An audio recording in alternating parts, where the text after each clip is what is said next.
माधवनगर येथील शनिवार पेठेतील स्मशानभूमीचे कंपाऊंड पाडण्यात आले असून संजयनगर पोलिसांमध्ये एका व्यक्तीविरुद्ध तक्रार देण्यात आली आहे। या तक्रारीचे पोलिसांकडून चौकशी सुरू आहे। माजी ग्रामपंचायत सदस्य सेंट पॉल चर्च वडील विलास शिंदे व अन्य ख्रिश्चन धर्मीय लोकांनी याबाबत संजयनगर पोलिसात तक्रार दिली आहे।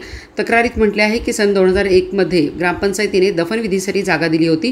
तेव्हापासून गावातील ख्रिश्चन धर्मीय लोक येथेच दफनविधीचा कार्यक्रम करीत आले आहेत। रविवारी मध्यरात्री संतोष सूर्यवंशी नामक व्यक्तीने आणि त्याच्या साथीदारांनी या स्मशानभूमीच्या कंपाऊंड वॉलचे पिलर पाडलेत। या घटनेमुळे माधवनगर येथील ख्रिश्चन धर्मीयांच्या भावना दुखावल्या असून आर्थिक नुकसान झाले। या प्रकरणाची चौकशी करून दोषीवर कारवाई करण्याची मागणी तक्रारीद्वारे करण्यात आली आहे। आज माधवनगरमधील ख्रिस्ती समाजाचे बांधव आम्ही या ठिकाणी संजयनगर पोलीस स्टेशनमध्ये आलेलो आहोत। माधवनगरमध्ये ख्रिस्ती समाजाची दफनभूमी आहे आणि दफनभूमीला जे संरक्षक भिंत आहे त्याची तोडफोड झाल्याबद्दल तक्रार अर्ज देण्यासाठी आम्ही या ठिकाणी संजयनगर पोलीस स्टेशनमध्ये आलेलो साहेबांच्याकडे अर्ज दिलेला आहे। त्यांनी योग्य ते कारवाई करतो असं आम्हाला आश्वासन दिलेलं आहे। ख्रिश्चन समाजाची दफनविधी आहे।